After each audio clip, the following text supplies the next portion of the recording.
The most abundant gas in our atmosphere, as it would turn out, is the limiting factor for all life on Earth, and we have heavily dysregulated it, and it's led to crime around chicken poop? Let's talk about it. What you're looking at behind me is an algae bloom. These are caused by excess nitrogen and fertilizer going into our waterways. If you weren't aware, there are 5 elements that we rely on for life. I like to call them NCHOPS: nitrogen, carbon, oxygen, phosphorus, and sulfur.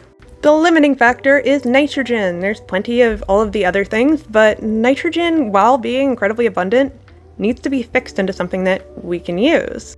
In fact, you rely on tiny microbes to make all of the reactive nitrogen on Earth. This is in forms like ammonia. I also hate that every graph about this includes lightning, because lightning can make like a tiny amount of reactive nitrogen, but really it's microbes doing the bulk of the labor. If you've ever pulled up a plant and seen these little nodules, those are not in fact an infection. Sort of. It's rhizobia, nitrogen-fixing bacteria. There is a lot of evidence that they descended from a parasite, but that's another question. But we no longer just have to rely on microbes. In fact, we've learned to make nitrogen by factory means, and if we took all of the nitrogen that was input into the environment in the entire world, it would come out to about 220 teragrams of nitrogen. That is such a massive amount, I really can't even comprehend that. Meanwhile, humans double it every year. Even at best, only 50% of the nitrogen that we dump into a field ends up in a plant.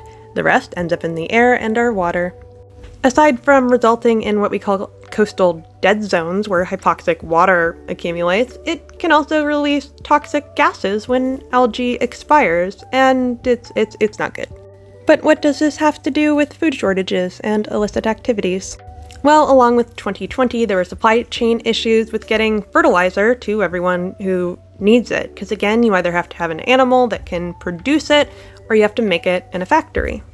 And while we are dumping a massive amount of nitrogen into the environment, not everyone even has access to fertilizer, leading to famine. As you can imagine, anywhere there is a need, someone will abuse it. This has been heavily exacerbated in Latin America, in addition to people not having steady employment after 2020 and never recovering. There's also fertilizer shortages. This is not at all helped by a monopoly in the fertilizer industry, so you can imagine an embargo could be devastating. That was a lot of information to pack into 2 minutes. Please enjoy our friends the rhizobia.